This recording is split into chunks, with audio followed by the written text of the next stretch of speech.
Gabriel Seaton and killed 4 others at the United States Embassy.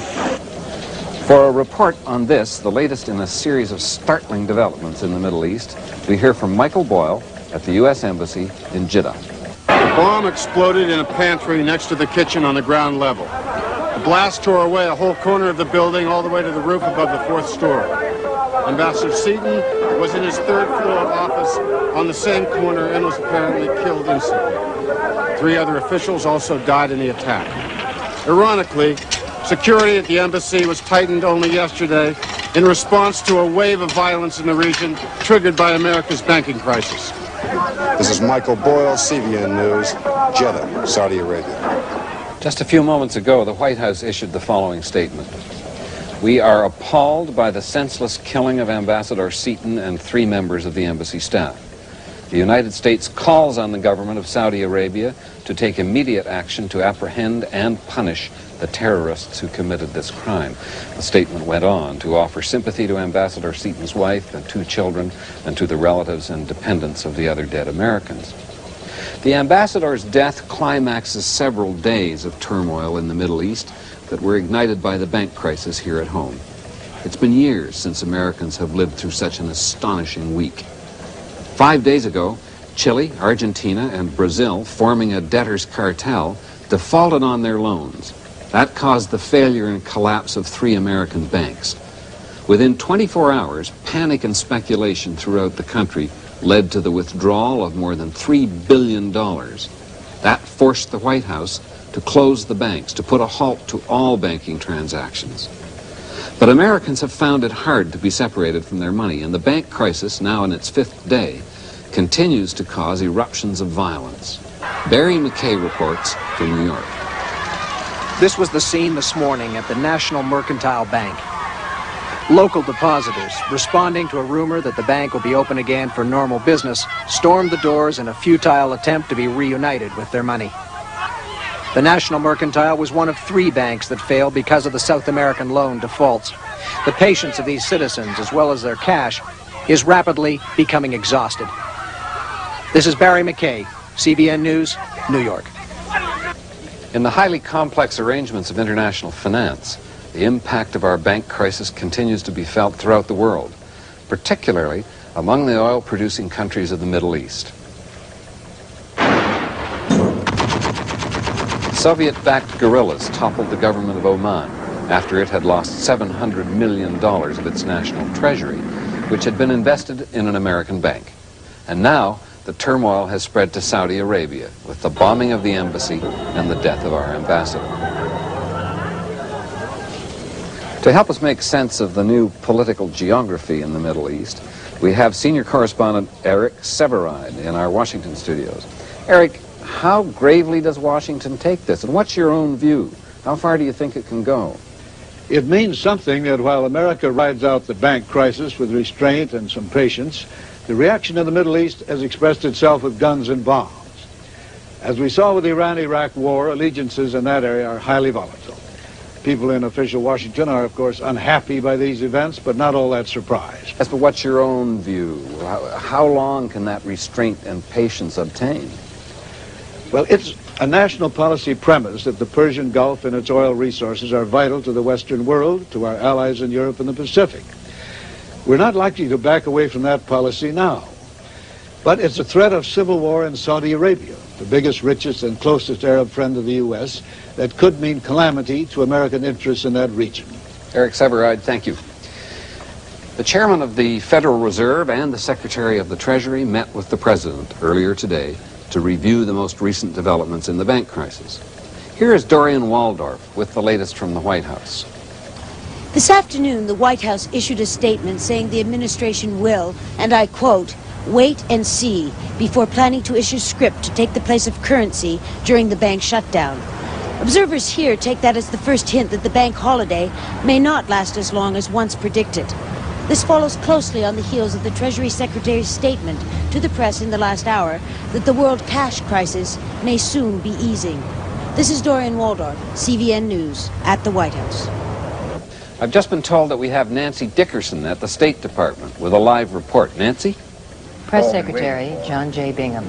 But we've learned from experience that hasty reaction to events still unfolding can impact on the events themselves. The simple fact of the matter is that the Department of State continues to watch these events in the Middle East with what we used to call in the Navy a weather eye on our interests. Now, I'll take questions. John! Yes, Ms. Dickerson. In the last week, we've had a leftist coup in Oman, right at the Straits of Hormuz. We've had the Emir of Kuwait assassinated. Nancy, is this one question or an editorial? Look, John, the U.S. ambassador... Say one question, then cue Don. Right. Yeah, I don't understand how the administration can play this thing so low-key. I think we better dig into the White House. Yeah.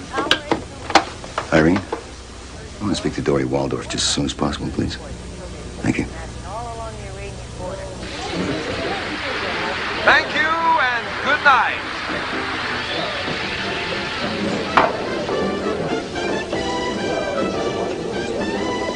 Hi, sorry. It's okay, I didn't have anything better to do. Oh, yeah, this is a lot of laughs. Well, they're letting us sign chits for drinks. Is that right? Oh, well, in that case, I'll have a double vodka. How was your day? Eventful. I gave my report to the president. Oh, it's great. They're going to let me have my own limo. In that case, I better have another one. This is a CDN news break. The body of Ambassador Gabriel Seaton will be flown back to the United States this evening by military jet. The White House is preparing tomorrow a national... So is the National Security Advisor in on this? National Security Advisor's in on everything. Sees all, knows all. Tells nothing. Tells me everything. Well, maybe you'll drop a juicy tidbit over dinner. Dinner's off. Sorry.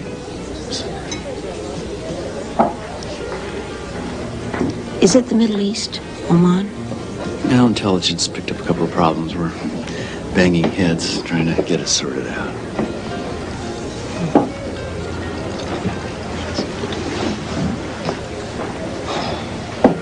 What about later? Do you want to stop by?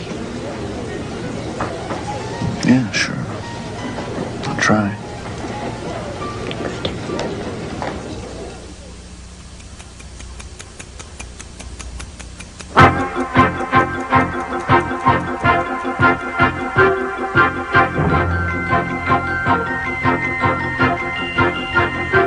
Good evening. A Defense Department announcement just now released says that a United States Central Command contingent landed earlier today in Saudi Arabia. This move, estimated to be the largest United States military operation since the Vietnam War, has taken much of the nation and the world by surprise. This action, the Pentagon said, is a peacekeeping initiative made in response to King Fahd's request for U.S. help after rebellious units of his own army occupied the sacred city of Mecca. CBN's Michael Boyle landed with the U.S. forces. He filed this story earlier from an unidentified location in Saudi Arabia. Claiming national security as the reason, the Defense Department has only now authorized the release of this report 9 hours after the landing. Paratroopers from the 82nd Airborne Division began landing shortly after dawn. American troops are on the Arabian Peninsula. This is very much a combined operation. The Army, the Air Force, and the Marines all have units here. How many? The answer to that question, at this stage at least, is classified. In 1983, I watched the Grenada invasion from a boat offshore, and I know this is a much larger force. An hour or so ago, we watched the delivery of at least a dozen Lance missiles and also an unknown number of M110 howitzers. Both weapons are nuclear capable, but no one here is saying much about that. Earlier today, United States Marines landed on the shores of the Red Sea a few miles south of the city of Jeddah. A scene reminiscent of last year's showdown in Lebanon, but on a much larger scale. As to why all this is happening, Colonel Howard Anderson gave this somewhat understated explanation. I have a prepared statement, gentlemen. United States combat forces, at the invitation of the government of Saudi Arabia, will take and hold defensive positions at agreed-upon locations. The forces will assist in reestablishing public order and deterring aggression against the people of Saudi Arabia. That's it. Supplying these troops with everything from spare parts to letters from home is not going to be an easy operation. This is Michael Boyle, CVN News, somewhere in Saudi Arabia.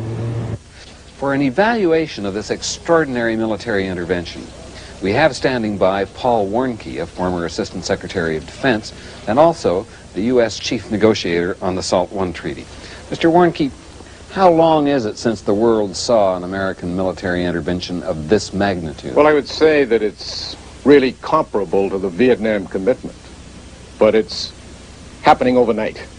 So it's the major infusion of American military strength, and we have not seen anything like it since World War II. Well, but can this be seen by the Soviet Union as anything other than a provocative act?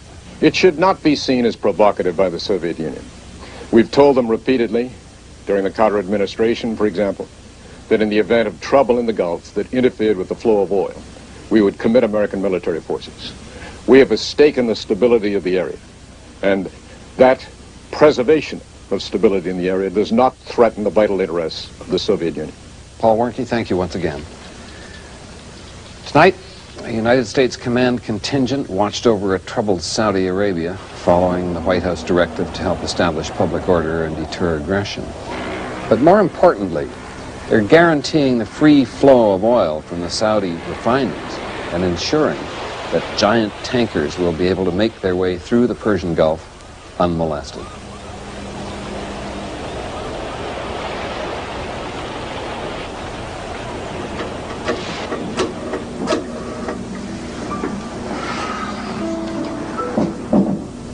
Hi. Yeah, I know I did. 12 at the latest. It's really been appalling around here today. Yeah, me too. Listen, Anne, I'm preparing you. I don't think it's going to work going to Monhegan this weekend, not for me. But don't tell the kids. I want you all there. No, I've seen it worse. But I can't remember it being quite so crazy. Not since the Cuban Missile Crisis. Yeah, me too. Let's finish this at home.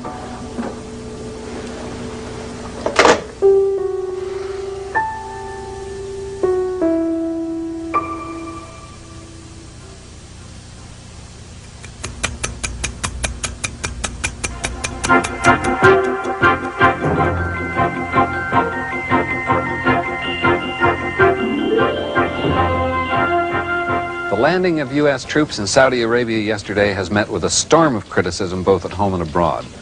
We'll have reports from Washington, London, and West Germany. Good evening. I'm Don Tobin. This is CVN World News Today.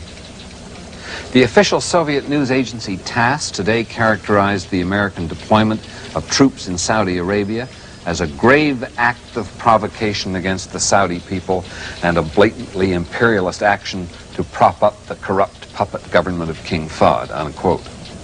In contrast, the White House has been relatively quiet today. No visitors, no press announcements, no sign of the president or his staff. But not far away, it was quite a different story, as Dorian Waldorf reports. According to the standards set by the peace movement during the Vietnam War, this was hardly a demonstration at all.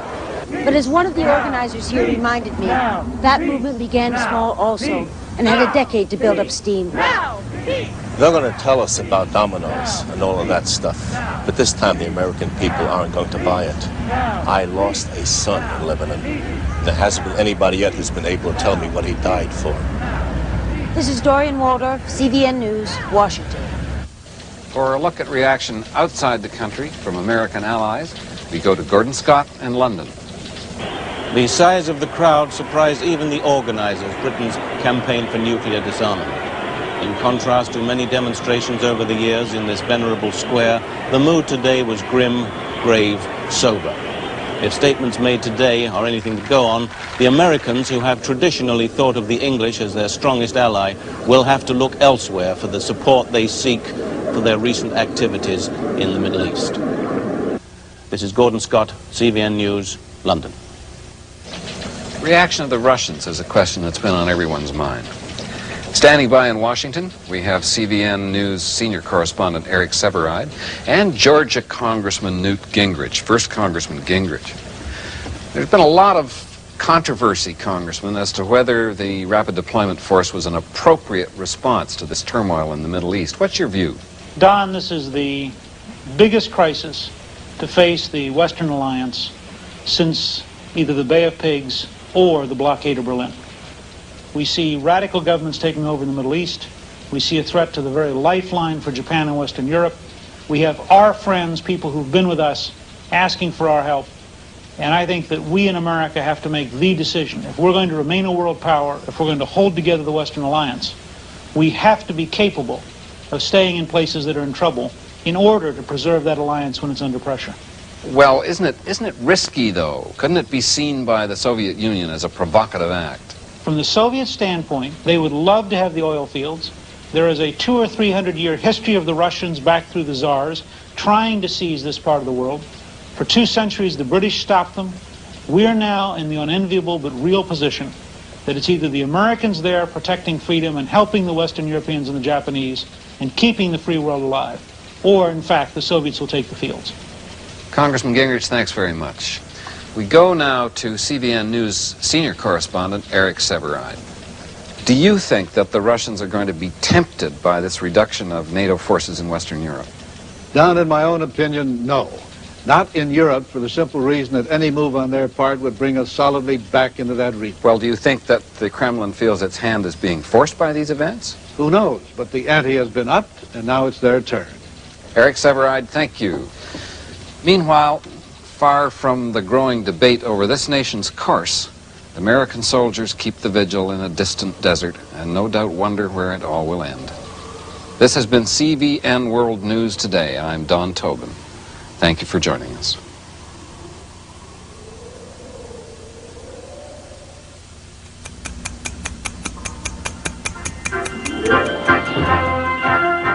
Good evening, I'm Don Tobin.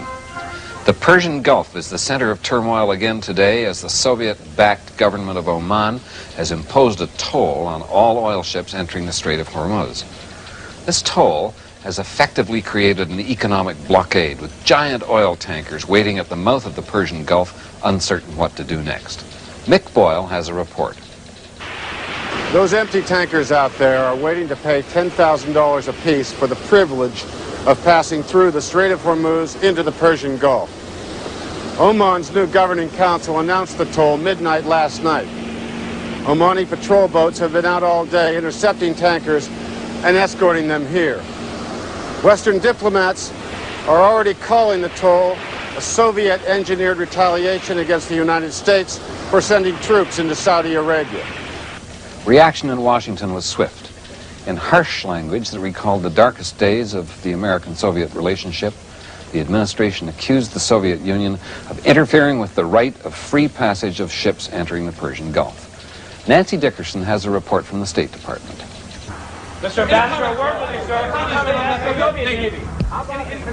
The Soviet ambassador refused to comment on a letter given to him by Dean Craig, Assistant Secretary for Eastern European Affairs.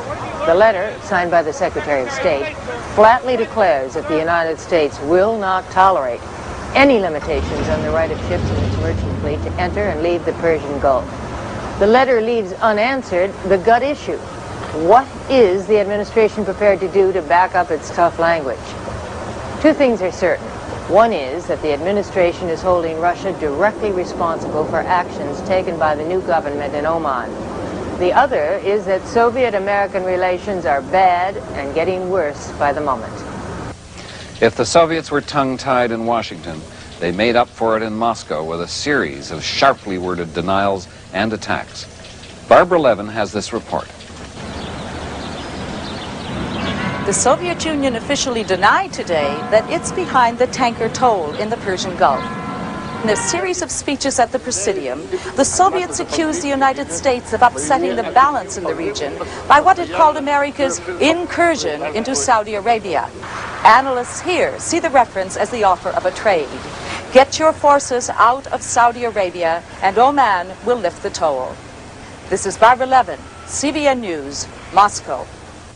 Whether the United States government will consider this Soviet statement to be an offer to trade is an interesting question. For an analysis, we go to our former ambassador to NATO, Robert Ellsworth. Ambassador Ellsworth, what about it? The Omanis have put this $10,000 toll on tankers going into the Strait. Is that important? Is it strategically consequential? And what about your former colleagues and allies in NATO? How are they going to feel? On this point, my own view, and I'm sure that of the West Europeans, particularly the French, Germans, and British, is that it could be serious, but that it's not serious enough to justify any kind of precipitate action. Why don't we just swallow the toll? Oh, I think that'd be a mistake. I think that would be caving in at the very beginning of the test of wills, and would, in fact, have established the Soviets to a major degree with a position of equality of control with regard to the Gulf that neither we nor the Europeans nor the Japanese would be ready to concede yet. Ambassador Ellsworth, thank you. There's an old colleague of ours standing by in Boston who spent many an hour face-to-face with the Russians across the table, and many another hour intensively examining how they think and how they act. He's Professor Lincoln Bloomfield of MIT, and he has served both in the State Department and the National Security Council. Link, how do the Russians arrive at their security, at their foreign policy? What are they doing over there anyway? I wish we knew, Don. I go by a few basic principles. One is that the Soviet leaders resemble a man going down a hotel corridor and trying all the locked doors. If one of them is open, watch out. If they're all locked, they're very cautious. How many open doors are they going to find in that hotel, which is another way of saying how far is this thing going to go? They must be sitting there calculating right now what are the people in the Situation Room in the White House planning? What kind of military deployments might the U.S. make? I think there are a lot of uncertainties, and frankly, it's a dangerous situation. Lincoln Bloomfield in Boston. Just outside the Strait of Hormuz, giant tankers wait to load on oil for Japan and for our Western allies. However, the Omani toll has effectively stopped all traffic, and the consensus of world energy experts is that this impasse has to come to an end.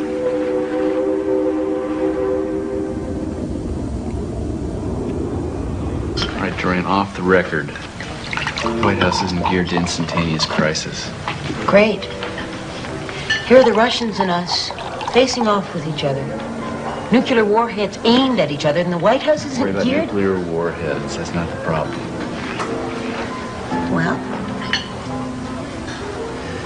Well, the system's overloaded. Too many hot spots. I always told you the White House organization is archaic. Yeah, you tell me a lot of things, Dory.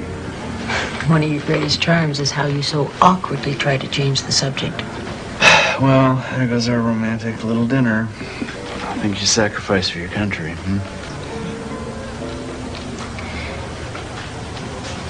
Is the president bunkering in? Not exactly. Why doesn't he level with us? There's damn little to level about it. I wish I could believe you. The president is doing, he's just not talking right now. I can hardly wait until you're unemployed. It's going to be quite an adjustment. How so? Once you're out of the White House, you can start telling the truth again.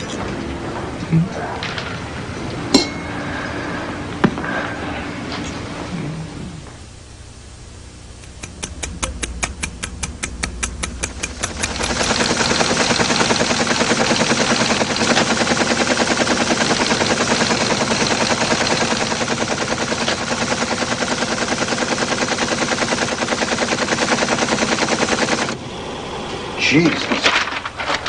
We got a war on.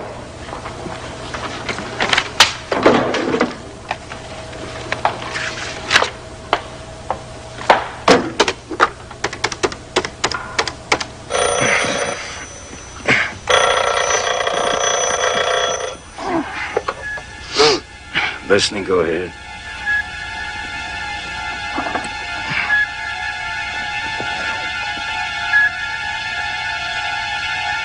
You got it. Master Control. Interrupt. And your code.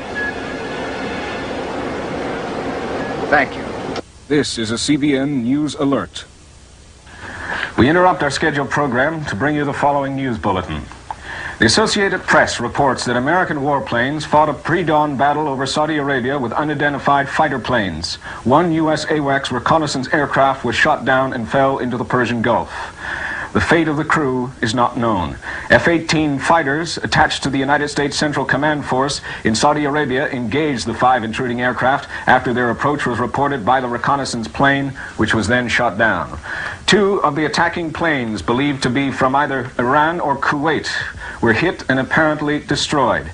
The apparent target of the attack was the oil refinery at Ras Tanura, where fires were started. Stay tuned to CBN News as more information becomes available. Americans were shocked today and angered at the death of 4 crewmen of a U.S. AWACS aircraft shot down over the Persian Gulf. The air battle took place in Saudi Arabia near the oil refinery at Ras Tanura. Earlier today, the Pentagon released the names of the dead airmen. Saudi naval units will assist U.S. Navy divers in an attempt to recover the bodies. The dead are Major Alan Langhorne of San Diego, California, Captain Homer F. Loomis, Raymondville, Texas, Captain Lyle M. Gachel, Milwaukee, Wisconsin, and Second Lieutenant Lawrence R. Smooth, Fort Smith, Arkansas. In San Diego, Matsu Yamada is with the parents of the dead pilot. They are Angela and John Langhorne. At 7 o'clock this morning, a telegram from the Defense Department brought Mr. and Mrs. Langhorne the news that their son, Alan, lost his life yesterday. The AWACS aircraft Alan was piloting was shot down over the Persian Gulf. My son, you always told me, Mom, I know what I'm doing and I'm good at it. And I don't want you to worry because nothing's going to happen to me. I'm just so proud of him. In Washington, a State Department source who asked not to be identified said that the raid was probably in retaliation against Saudi Arabia for inviting U.S. combat forces into the region. In Congress, the debate continues to heat up as Middle East tensions dominate the business of the nation's lawmakers. Senator Eugene McCarthy is standing by in his office in Washington.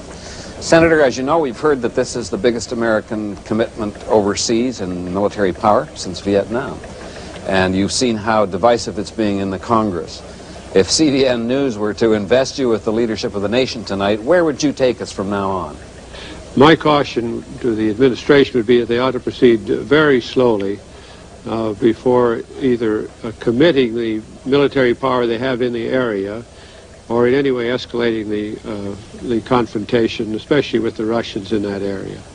Well, do you think that we should just sit still for this Omani blockade and try to deal with it diplomatically before we make any kind of military response, particularly to that? I think that we have to go very slowly on this matter. The Russians have a kind of, I suppose you say, a chip on their shoulders, or I would think a disposition to retaliate, since we interfered with their ships on the high seas at the time of the so-called Cuban Missile Crisis. That was the beginning, I think, of the buildup of the Russian Navy.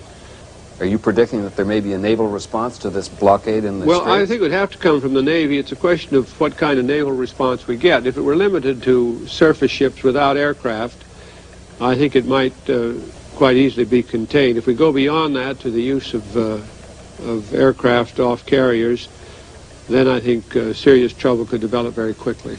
Senator McCarthy, thank you very much. There are now 21 tankers waiting to enter the Strait of Hormuz. 9 more than yesterday. One tanker captain has threatened to ignore the toll and just sail his ship through the blockade. The Omanis have responded with patrol boats armed with 20-millimeter cannons. And the question tonight, will the Omanis fire on such an unarmed vessel? And will the United States have to implement a naval action to clear the blockade? Whatever the answers, they'll have to be accomplished quickly as the oil reserves for some of our allies begin to shrink.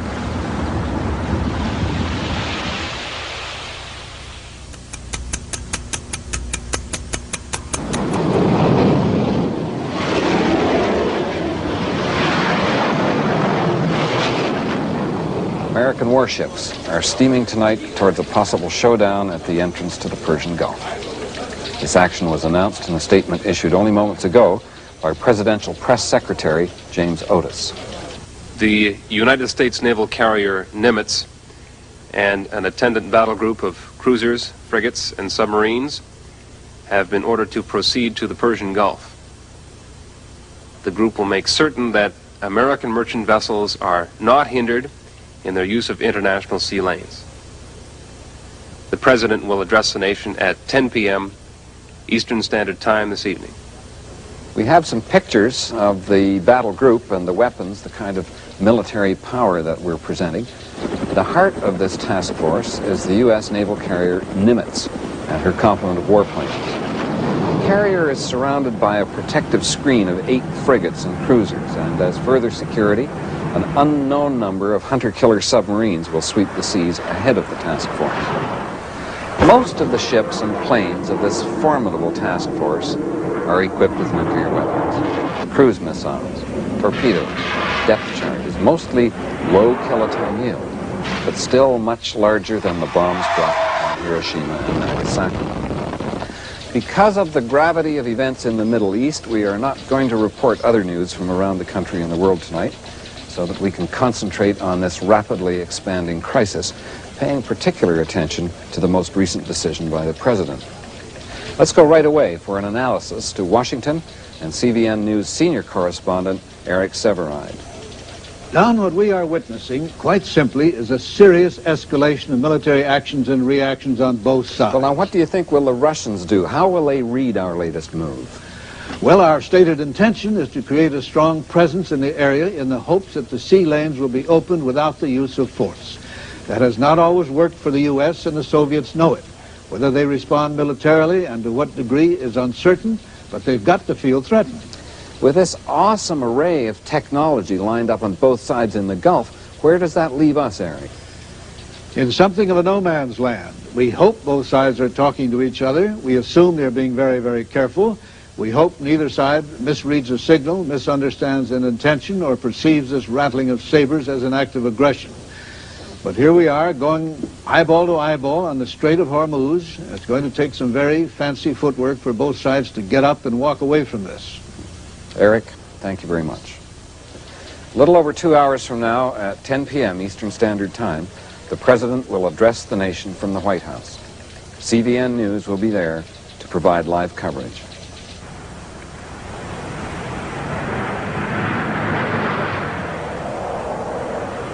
The talk phone number is 453-2188, and we want to hear from you. Hello, you're on the air. Hi. Yeah, look, I don't know about you, Jerry, but when do the 2 leaders of the superpowers have the right to flirt with the extinction of the species, huh? Well, is this a general complaint, or do you have a real question? No, I would like to hear...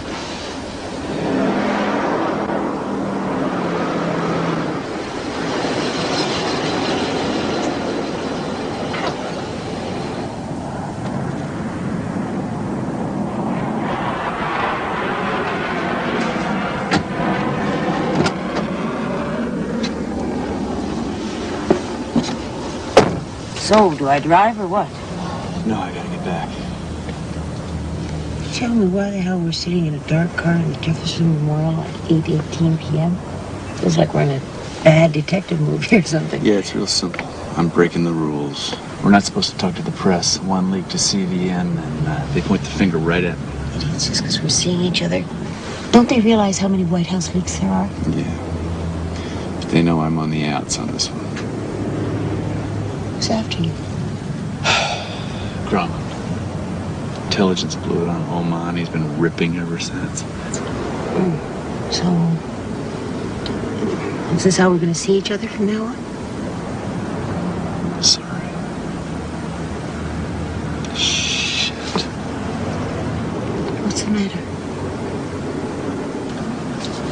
But there's a story you gotta get out. Satellite photograph crossed my desk tonight, the border between Russia and Iran. 2 days ago, the whole area was jamming with activity. I mean, trucks, tanks, mobile rocket launchers all around Ashgabat. Tonight, the new photos, everything's gone. Zero. Everybody's out of there. Dory, it could be a signal. From the Russians? Yes. Maybe they're saying, pull back. We did. Well, the President, has he seen this picture? Everybody's seen it all up and down the line. What does that mean? Does that mean they think it's important? I don't know. I don't think they have time to think anymore. The signal-to-noise ratio in there's horrendous. Are you sure you want to do this, Bob? I don't have a choice. Here are the copies. One picture before, one after. An expert can see it real easy. Dollar's gonna want confirmation. Well, tell him a source close to the president.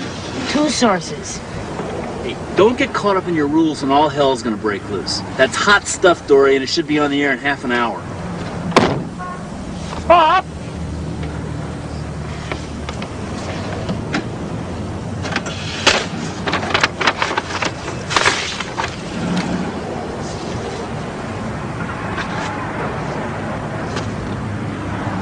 Ladies and gentlemen, the President of the United States.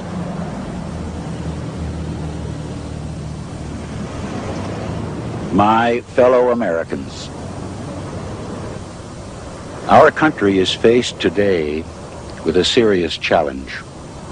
We have been asked, as a people, to make a decision so important that how the world evolves, the course it takes for the next century, will almost surely depend on what we decide.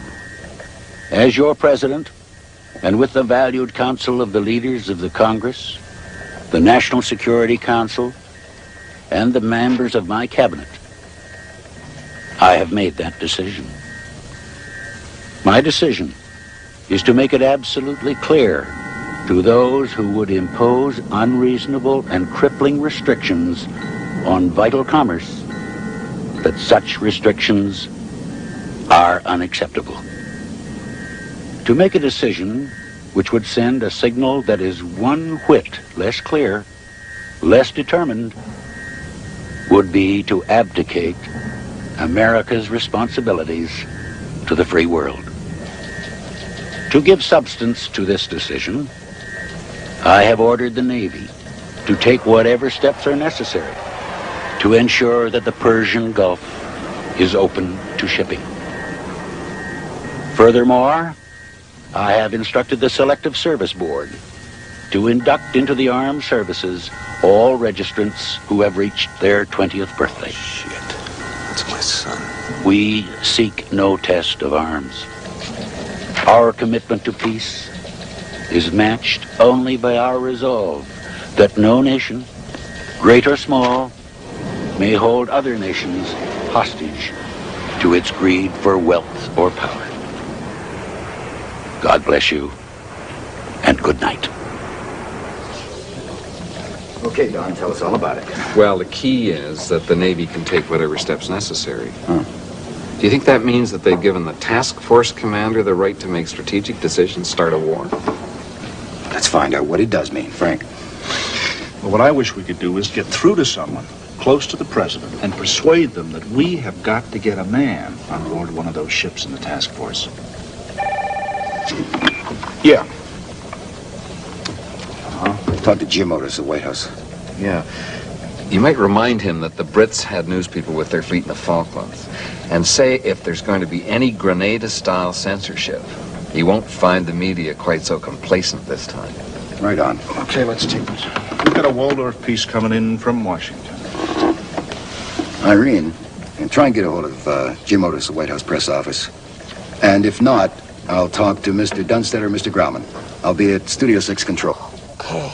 Are they ready? Good. So, we all set? Washington, check your phasing. She's ready? Please getting this.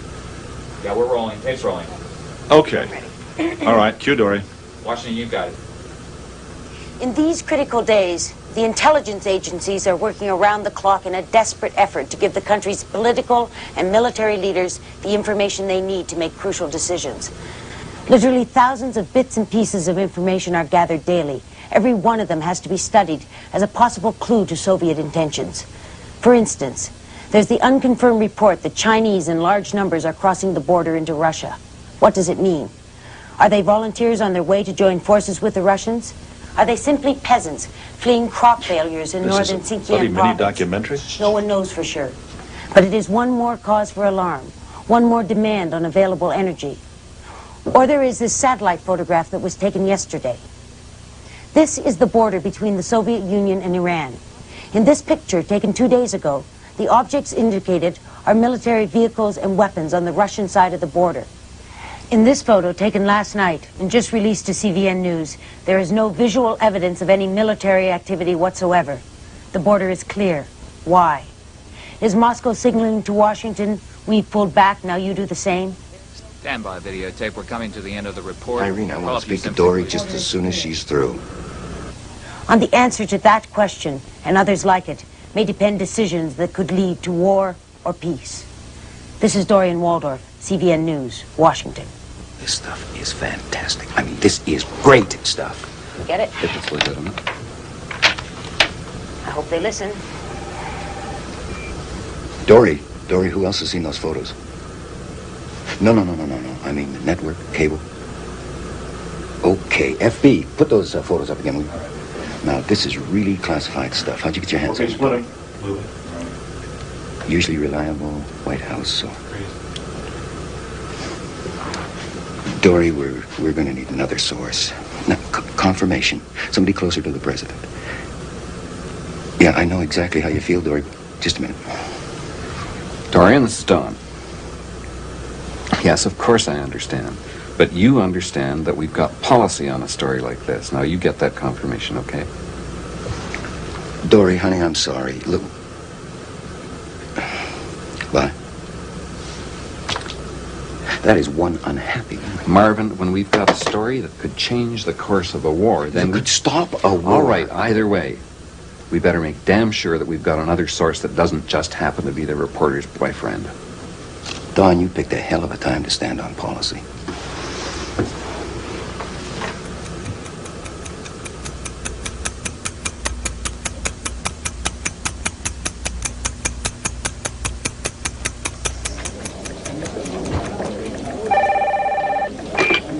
Hello? Dory, it's Bob. This is short and sweet and disloyal as hell. The story does not run without confirmation. Listen, if you can break away, a very good source wants to back me up. You gotta meet him. Okay, anytime. Parking garage, La Font Plaza, on the lower deck. Park near the ticket booth. Look for a gray BMW. 6 o'clock sharp. Got it? Wait a minute, that doesn't leave me any...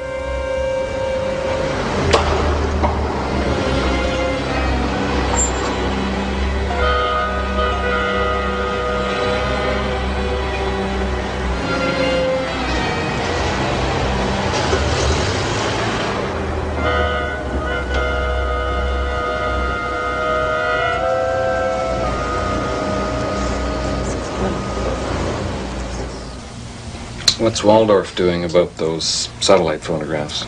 She's waiting for confirmation. It's another deep throat in a parking garage. We won't know till 6. Which, kind of puts us in the squisher. Stay tuned for the 7 o'clock news, coming up in just 30 seconds right after the sports highlights. In Philadelphia, Mark Thurmond defeats the hot Philadelphia Oaklands with a 3-hitter and pitched San Diego Padres to a 3-0 victory over the Phillies. In New York, Keith Hernandez's double his 9th inning scored pinch hitter.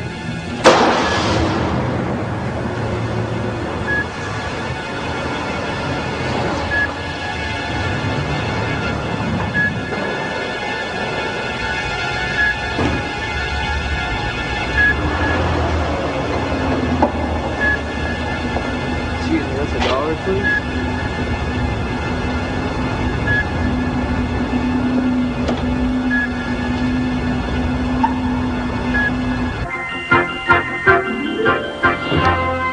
Soviet submarines are believed to be headed tonight towards the Persian Gulf in a possible confrontation with American warships. Good evening. This is CVN World News. Today, Don Tobin reporting. CVN's Michael Boyle and a camera crew were flown early today to the aircraft carrier Nimitz, power center of the task force in the Indian Ocean, steaming towards the Persian Gulf. Mick filed this report earlier today.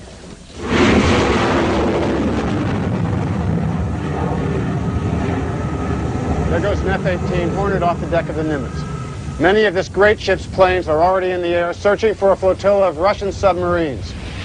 The subs, believed to be of the Typhoon class, the Soviet Navy's largest, were spotted last Tuesday off the Strait of Malacca, far from their home base in Vietnam.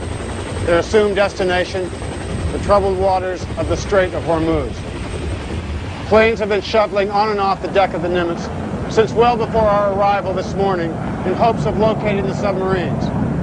It is thought that the Russian subs are nuclear powered and are armed with torpedoes that can use either conventional or nuclear warheads. Meanwhile, this giant carrier and its protective shield of escort vessels steam north at top cruising speed toward the Persian Gulf. At this speed, the entrance to the Strait of Hormuz is less than 2 days away. This is Michael Boyle for CVN News aboard the aircraft carrier Nimitz. Gordon Scott in London now has a report on the latest Soviet response. Units of the Russian home fleet sailed out of the Black Sea and into the Aegean today. Admiralty sources in London speculated that the ships would reinforce Russian vessels already in the Mediterranean, possibly with a view to keeping the Americans' Sixth Fleet from the Persian Gulf. 35 years of Cold War threatening to turn hot is failing, at least so far, to bring Americans closer together. If anything, the divisions, the fractures in the body politic grew wider today. While young men lined up at induction centers, other citizens protested. If the crowd outside this induction center is any indication, there'll be no lack of military manpower to respond to the fast-moving events in the Middle East. How happy they are to be here is yet another question. As always, it depends on who you ask. I'll do what I have to do, that's all. It's not like patriotism or anything. It's more like a job. You enlisted? Why? I don't want to see us get pushed around anymore. We haven't won a war since 1945. I think we got a real chance of winning this one. I want to be part of it. I do solemnly swear. Do solemnly swear. That I will support and defend the Constitution of the United States. That I will support and defend the Constitution. Whatever kind of war it might be, if indeed it is a war, many of these young men will be in it, like it or not, marching to the same drummer for the first time in their lives. Barry McKay, CBN News, Induction Center. Chicago, Washington, Boston, Dallas, and 24 other major American cities, at last count, have had protest demonstrations of one form or another.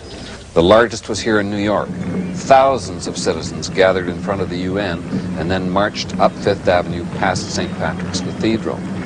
The most violent was in Berkeley, California, where 13 people were taken to hospital and over 40 arrested. For the latest developments in the Soviet Union, you go now to Barbara Levin in Moscow. The Soviet Union's defense ministry today called up 6 classes of reservists. Military leaves were canceled in the same order. All servicemen and women were told to report to their units. In addition, according to the just-released task report, Soviet Chief of Staff Marshal Nikolai Vyolgarkov was quoted as saying the United States has totally ignored his country's offerings of conciliation. He went on to say the United States government has continued to pursue its goals of expansionism and domination in the Middle East. What conciliation? What the hell are they talking about? Pull back. Of its belligerency. You mean during when we had something? Vyolgarkov The called on satellite all photographs? members of Russia's armed forces to do their duty in defense of the motherland. This is Barbara Levin, CBN News, Moscow. God almighty. And no, I'm not blaming myself. CBN News can't put stuff like that on the air without confirmation. You know that. Besides, Bob Ellsworth pointed out that those troops disappearing could just as well mean they've been sent into action, for God's sake. Yes, I admit Dory did a great job. She'd just get another source besides that White House boyfriend of hers. What?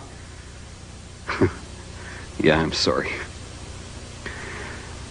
Yes, it is. I mean, at this stage in our life together, we're not going to start kidding each other, are we? No. No, if I thought that, I'd come home or get you down here. Yeah, newsman, yeah, newsman, right. Yes, I do, Ann. Yes. Yes, Ann. Okay, hon. Night.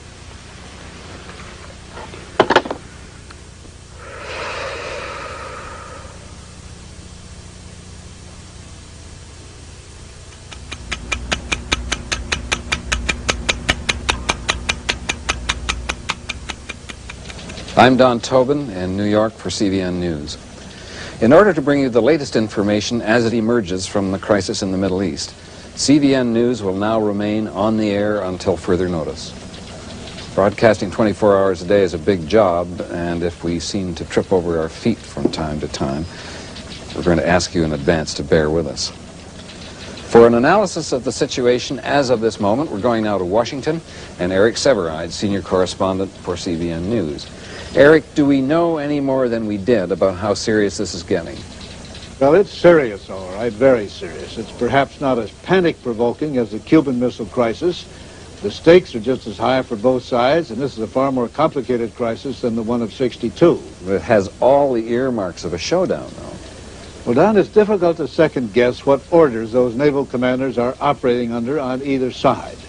We may well be operating on the premise that our much larger, more visible naval strength in the area will be sufficient as a deterrent to the Soviets.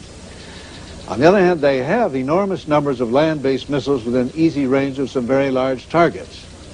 I'm afraid I can't escape the analogy of a chess match. We can only hope that with any luck and common sense, there will simply be maneuvering with no trading of pieces.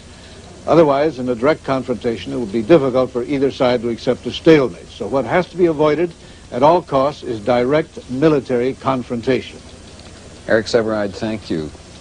For further details on this and other developments, we have a report now from Michael Boyle aboard the aircraft carrier Nimitz. Less than an hour ago, two S-3 Viking planes returned to the deck of the Nimitz, their mission accomplished. They had located unidentified submarines believed to be Russian. Calculations have been made on the speed and direction of the unidentified submarines.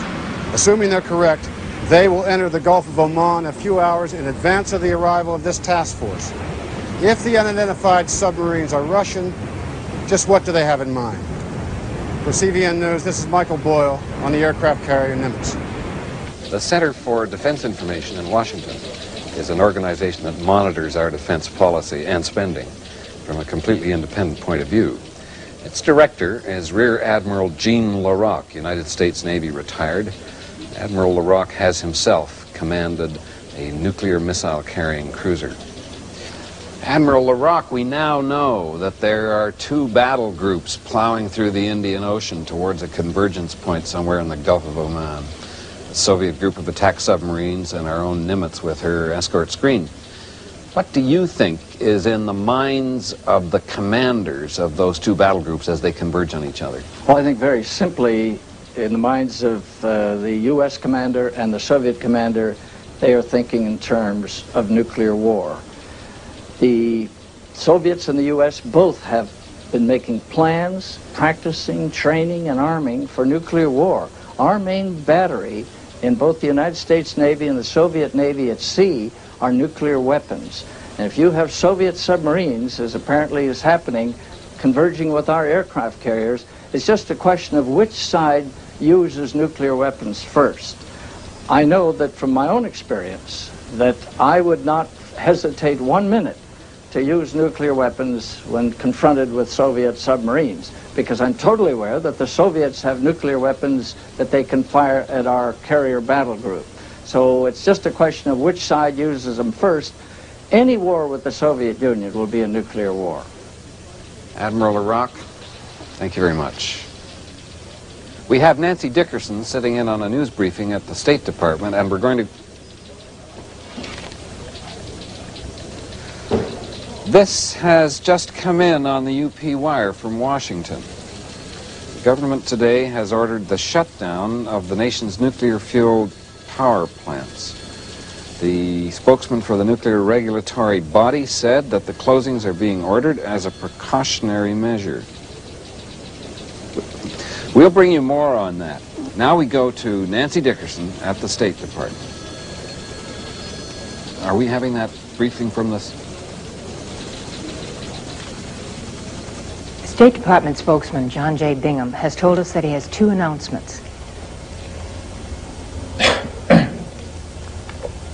The governments of Egypt and the Sudan have made a joint offer to mediate between, that is, they made the offer to Saudi Arabia, Oman, and to the United States. The offer is being studied.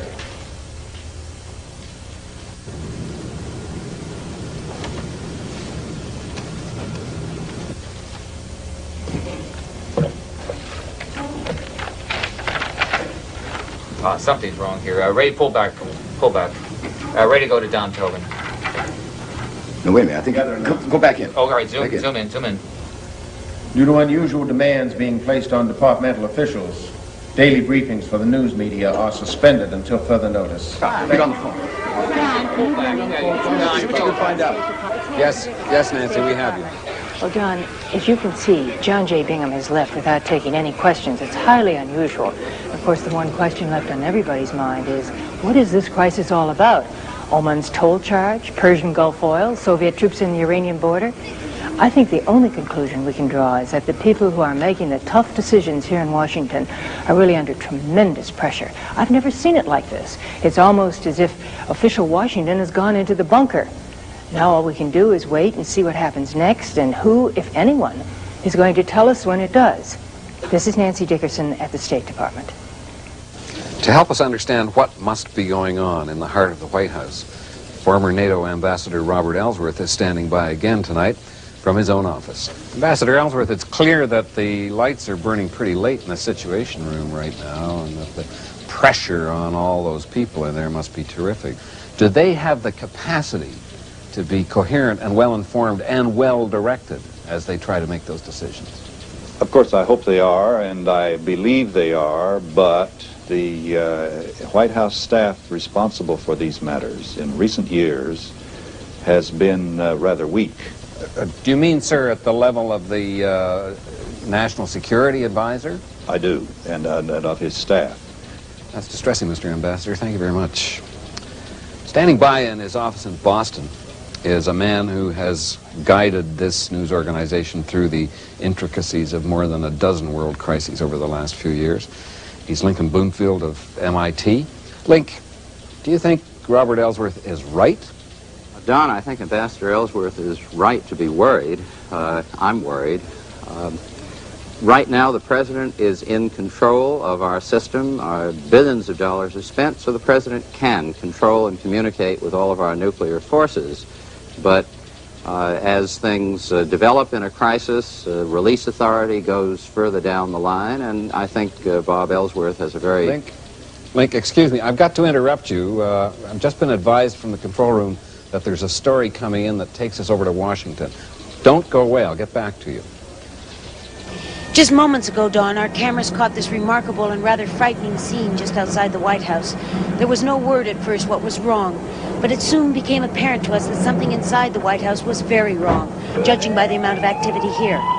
But just now it has been confirmed to us, Defense Secretary Uliano, 53, has died. I repeat, the Defense Secretary is dead, perhaps from a heart attack, although they're not saying for sure. There were, they say, strenuous efforts to revive him by paramedics, but to no avail. This is Dorian Waldorf at the White House.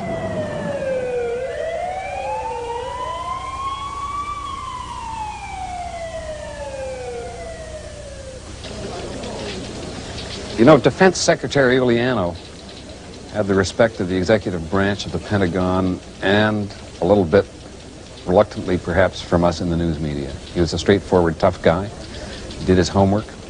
He was a vigorous man, and it's appalling to think of that chap that we've been seeing on television only a few hours before, dead of a heart attack in the Situation Room. Link, you knew Secretary Uliano, and I guess you're just as shocked as I am. Is it conceivable that the pressures of crisis management in that Situation Room could trigger off a heart attack? Well, I'm just appalled at this news. He was, if there's any time we need solid, prudent, sensible people in the Situation Room, it's right now. Of course, the tension, the pressure there is appalling. It's a crisis system. It's a man-eater. It's a person-eater. It's not possible to count on completely normal behavior. I remember in my own service one very high-ranking government official coming out of a crisis meeting and throwing up in a wastebasket from tension. Another one being rushed to a hospital in the middle of another Middle East war. We spend billions on machinery for crisis management, but what is inside people's heads is the same old equipment. And I think this is a terrible problem.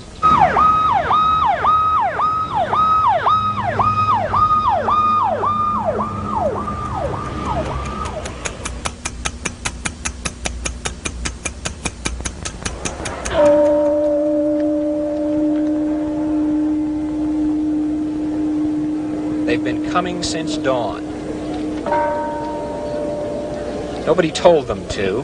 There have been no announcements, no leaflets. As far as I've been able to find out, this is completely spontaneous. Some of them leave after a few minutes of silence, others stay. The quiet was broken only a few moments ago by a young couple tolling the ancient bell mounted near the Hiroshima monument. And with the arrival of monks beating their prayer drums, the atmosphere has been transformed into a ceremonial rite. One couple traveled all night from their farm 300 miles to the north. I asked them why they came.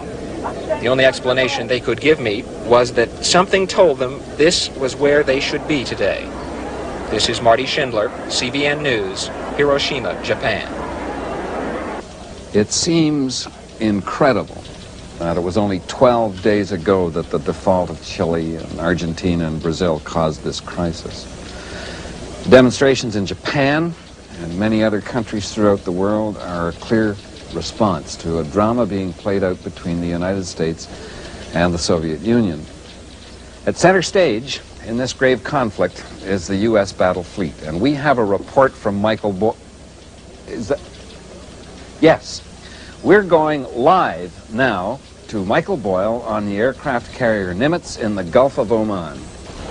Dawn, a short time ago, the Nimitz press liaison informed us that we are now within 10 miles of that area, now claimed by Oman as its territorial waters in the Strait of Hormuz. The flight deck of the Nimitz has seen a flurry of activity. Fighter jets taking off to fly over the strait, inspect Omani gunboat positions, and then return. Two things to remember. First, this task force, the Nimitz, and an untold number of cruisers, frigates, and subchasers, is still being dogged by an invisible flotilla of Russian submarines. Second, the Nimitz continues full speed ahead into the Strait of Hormuz. Make a question. What exactly is the mission besides guaranteeing passage through the strait? Well, they're still sticking to the official version. If they have any other orders, they're not saying anything about it. What about firepower? Can you confirm that we're nuclear capable out there? Don, we've known for years now that many of these ships and planes are dual capable. There's no reason to suspect that that's changed for this operation. But officially, there's no answer to that question. All right, Mick, we'll stay close in touch.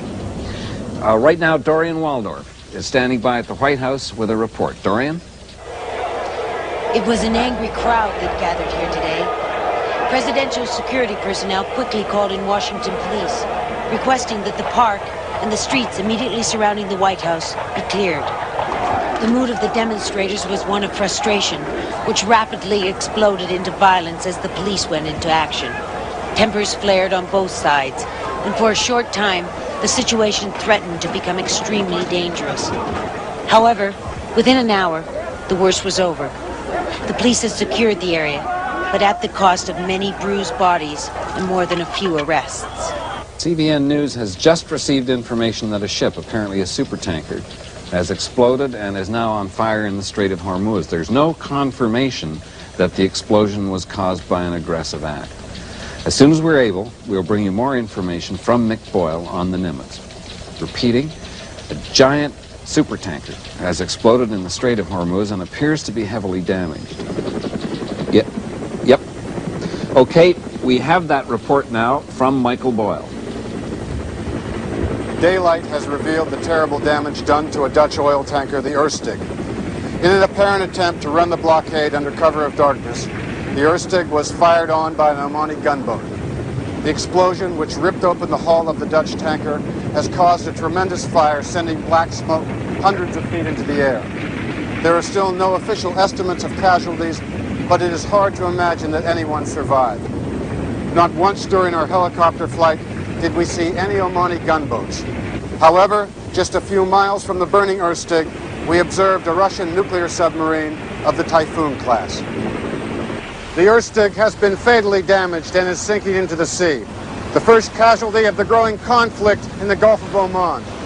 The big question here is, how will the world's two superpowers, now both committed to protecting their vital interests with military force, will react as they both sail into the Strait of Hormuz? This is Michael Boyle on the Nimitz. To answer that question, we're going to go live to Washington and Congressman Newt Gingrich and Senator Eugene McCarthy. Congressman Gingrich, is there anything that's worth blowing away the world, worth the risk of a nuclear confrontation that could be set off by the convergence of these two great naval task forces out there in the Middle East? Don, tragically, you've asked the right question. There is no thing worth nuclear war. But Winston Churchill said it brilliantly when he said that war is horrible, slavery is worse.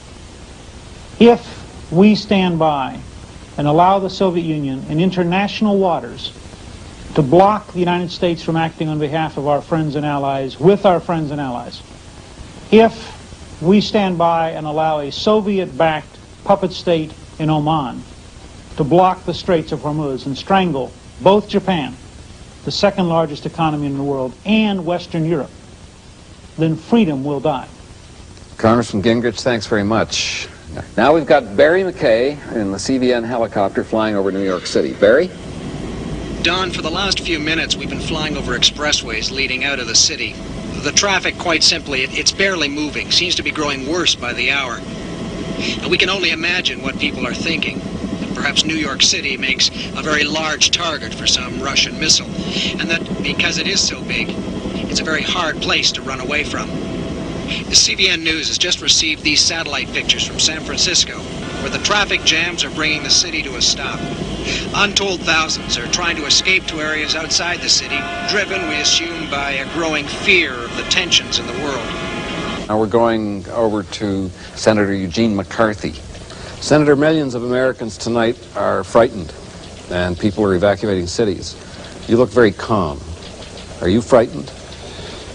Well, I don't know whether I'm frightened. I think the evacuation, I've always thought evacuation was a bad policy. First of all, it couldn't work because of our general traffic conditions, but also psychologically bad. If we reach the point where you have to evacuate cities to avoid nuclear war, it means that there's no place to hide. Senator McCarthy, thank you very much. CVN News has learned that many schools closed early today and that they won't resume tomorrow. Evening activities of all kinds have been canceled. Instinctively, families, friends, loved ones are coming together. There's a growing sense of feeling of prudence and restraint that seems to be spreading across the country. Perhaps the only response we have to events we cannot control. All right, we're going now to Ann Gailmore in Carswell, Texas. The Strategic Air Command is redeploying its bombers, many to civilian airports. Their locations as yet unidentified. This strategy is designed to confuse Soviet intelligence and have the bombers dispersed as widely as possible throughout the country in case of nuclear attack. This is Ann Gilmore, CVN News, Carswell Air Force Base, Texas. The last time B-52s were redeployed was during the Cuban Missile Crisis in 1962. To review developments of the last hour, at home, the Civil Aeronautics Board and the Federal Aviation Administration released a joint announcement suspending all overseas air travel until further notice. AT&T and regional telephone utilities have urged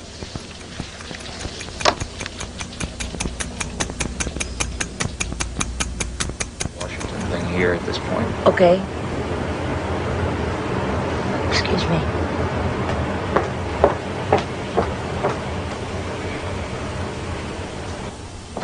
You're crazy. Roman's gonna have your head. It's time to go, Dory. What are you talking about? I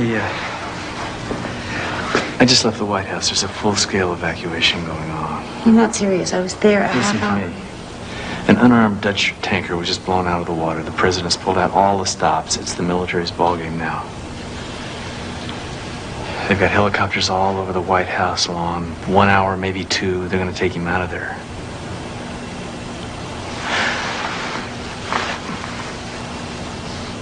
I don't know where we're going to go. But we've got to get moving right now.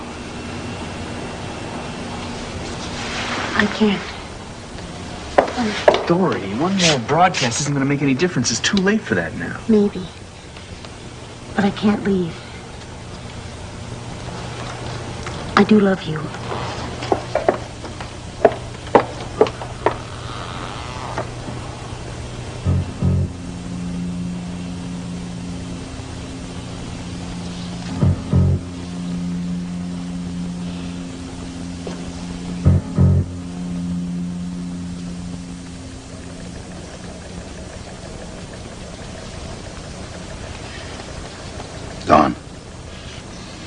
We got Ernie Cobham downstairs. Come on, take a break. No, not yet. I can't get through to her. We'll bring Ernie in here, and then we'll fly her out. Civil Aeronautics Board would love that after we said all their flights were canceled. I can tell 10 million Americans what's going on in the world, and I can't get through to one woman. Maybe she already left. No, she knows that's what she's supposed to do, but I know her. She's at home watching me. That's what she's like. Stand by in the studio. We have a report coming in from Mick Boyle.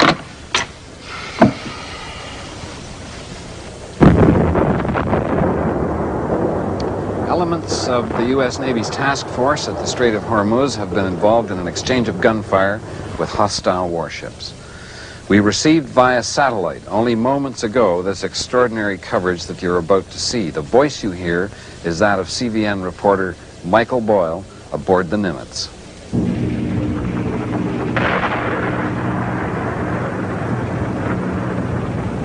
I didn't think I'd see this.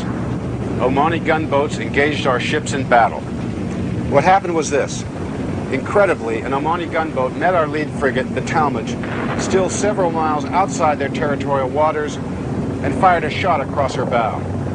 The Talmadge held course, and a second shot struck her in the hull. No word on casualties.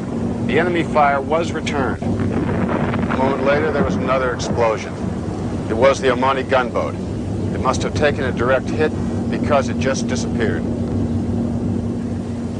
That naval action took place only moments ago. We're going to Washington now, and CVN senior news correspondent Eric Severine. Eric, it's Don. Yes, sir. I'm remembering that even in the midst of gastric spasm at the time of the Cuban Missile Crisis, there was something inside me that kept insisting that once the players came to the edge of the abyss and looked into it, that they would pull back. And even today, as black as it seems, I still hear that insistent voice that says that reasonable people, once they've looked the devil in the face, aren't going to shake hands with him. What do you think? Well, without that constant hope, I guess the human race wouldn't have got this far down. But I can remember September 1st, 1939 in Paris. A week before we would have said that, we couldn't believe it, but there it was. All the headlines, c'est la guerre. Well, maybe history's been trying to tell us something, that superpowers, great powers anyway, cannot go time and again to the brink without eventually going over it. This is the way World War I got started. Not a sudden, deliberate onslaught by one great power against another. I don't think any of the great powers in 1914 really wanted it. But it was a procession, a process. One event leading to the next event, to the next, all of it getting worse. And the leaders of the time did not have the will or the wisdom to intervene and stop that process.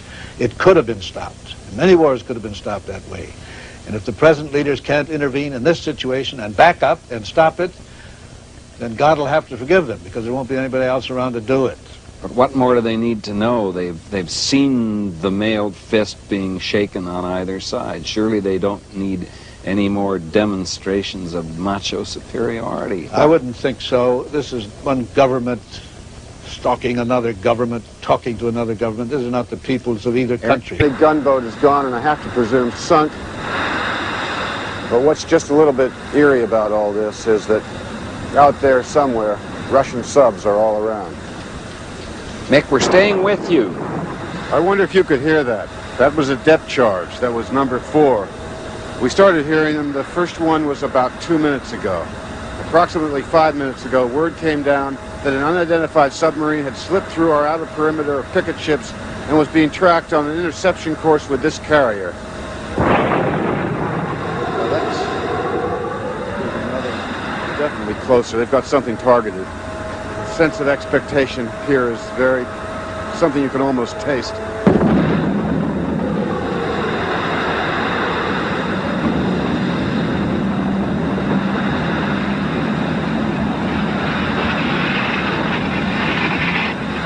Al Horn, are you all right? Yeah, no damage? Just an incredible explosion from somewhere way over there, and then just a late, almost the same shockwave. My first thought was the ship. It looks to be low yield, but almost certainly a nuclear explosion. It seems to have been underwater. I don't know, maybe the Russian sub was getting too close and they hit it with a nuclear depth charge. Maybe it was the sub exploding, I don't know. I'm going to try to see what that was. This is Mike Boyle, CBN News on the Nimitz. Go on, let's go. Mick, we're staying with you.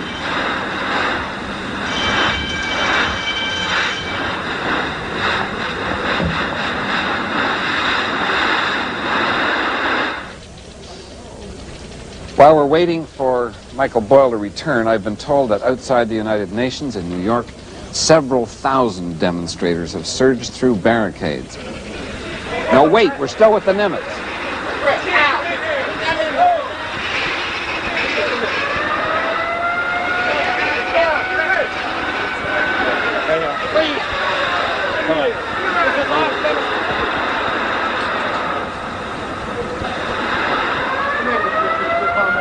No comment, sorry. Who authorized the use of nuclear weapons? We have no confirmation that nuclear weapons have been used. You're telling me that mushroom cloud out there is a conventional weapon? Who has release authority in this group? Whose depth charge was that? Mick, honest to God, I just don't know. Come on, I don't believe it.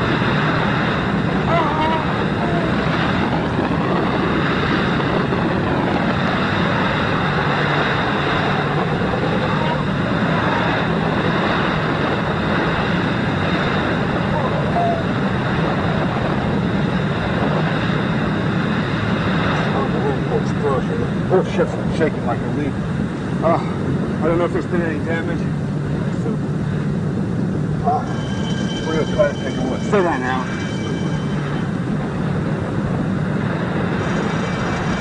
Oh, God.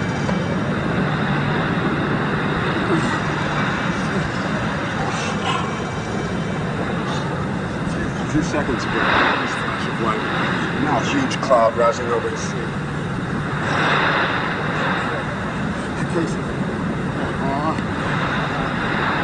Sheer force of these things. We seem to be in one piece. Now we're going to try to get you a picture. What? What's he do? One of the vessels of this carrier has definitely been hit. I will see.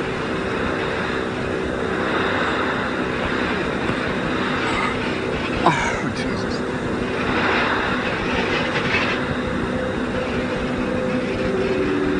At the moment, there's no way to get harder information, but there's no question that we've had an exchange of nuclear weapons. The cloud is dissipating. I can see the moon again over the Straits of Hormuz.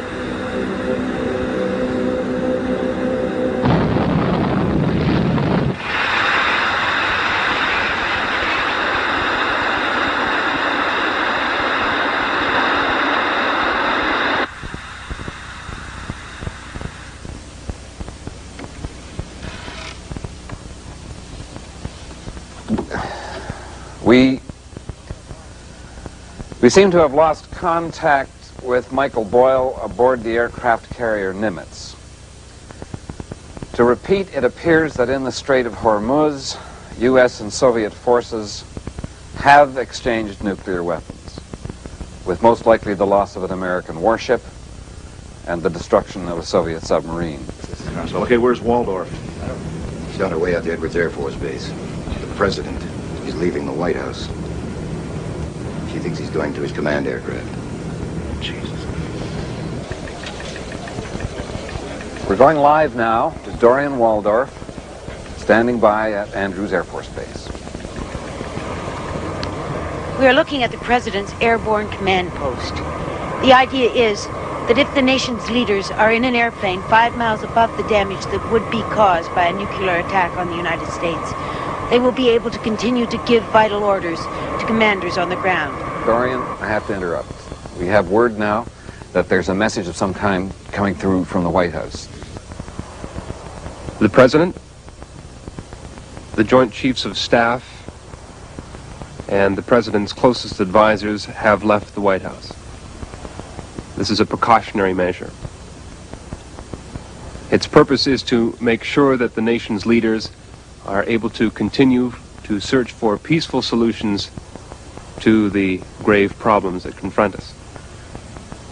Within a few minutes, we will activate the emergency broadcast system where you will continue to receive information from your government. In the meantime, the President has instructed me to urge everyone during these critical hours to remain calm, to stay at home, and to offer their prayers for peace. Thank you.